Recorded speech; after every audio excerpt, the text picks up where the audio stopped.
Magandang araw sa inyo mga kaibigan. Itong ating salita sa araw na ito, March 4. Ang ebanghelyo natin ay Luke 4:24-30. Sabi ni Jesus, "No prophet is honored in his own country." Baka magandang tingnan kung are we honoring people around us? Minsan kasi ang nangyari is nawawala po yung pagbibigay ng paggalang, mataas na pagtingin, pinakikinggan. Ang mga tao na nasa ating kapaligiran, somehow we get so used to people in our own home. Halimbawa, na minsan di po nila respeto, binibigyan ng sapat na paggalang, pagtingin, and honor.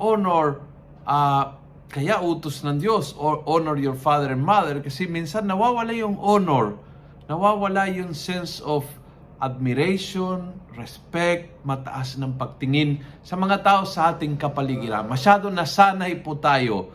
Minsan ito po yung nangyari sa mismong tao na kasamahan natin sa ministry, sa mga kasama natin sa opisina, sa ating mga kapitbahay.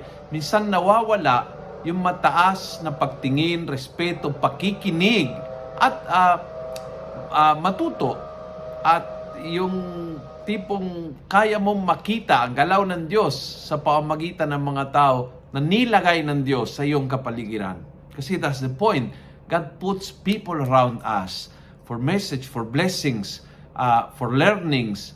Minsan nawawala ang buong blessing, buong learning, buong ibibigay sana ng mga tao na yan, na nilagay ng Diyos sa ating kapaligiran dahil nawala ang pakakataon nating matuto when we stop honoring them, when we stop looking at them as people that can help us, teach us, build us up.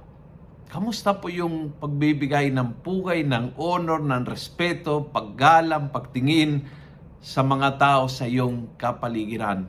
Higit sa lahat, sa mga tao na malapit sa iyo, in your home, in your work, in your neighborhood.